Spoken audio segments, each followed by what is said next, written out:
So before the aside, we were discussing the Schrodinger equation. So one nice aspect of Schrodinger's equation is that you can give a probabilistic interpretation to the wave function. Remember that the probability density of a wave function is given by psi star psi. And the Schrodinger equation you can derive very easily by taking its complex conjugate and combining it with the original Schrodinger equation, an equation of continuity for this probability density. And that equation looks like this. That partial derivative of the probability density plus the divergence of the current density is 0, where the current density is given by h bar over m, and the imaginary part of psi star and the gradient of psi. So this equation is central for the interpretation of the Schrodinger equation. However, as we shall see, some of the attempts at generalizing quantum mechanics to be consistent with special relativity is not consistent with this equation. Okay, so now let us attempt to generalize quantum mechanics to a relativistic setting. So this is going to be attempt number 1.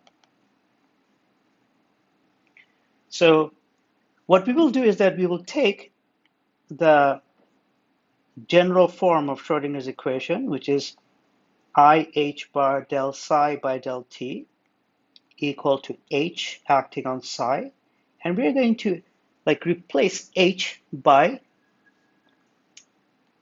the relativistic energy expression, i.e. the Hamiltonian. So if I do that, then the Schrodinger equation for this relativistic setting becomes, there's a square root, and then we get here p squared c squared plus m squared c4 acting on psi. And now if I introduce the momentum operator in the coordinate basis, then the right hand side is under the square root will have minus h squared by 2m c squared, the Laplacian operator plus m squared c4, and the whole thing acting on psi.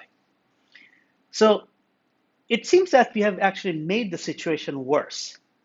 And that's because we don't know what the interpretation of the square root of an operator is. What is this thing?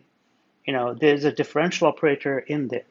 So one thing that we can try to do is that we can say that, well, when the momentum is small, so that this, factor acting on this will be small, we can expand the square root as a power series.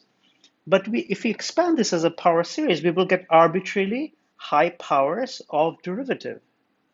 And then if you want to, solve such a differential equation, which has an infinitely high power, infinite number of arbitrarily high power of spatial derivatives, we will have to, in integration such an equation, we will have to introduce an infinite number of integration constants, which doesn't seem very physical. And it can be shown that such a situation, such a solution will be non-local.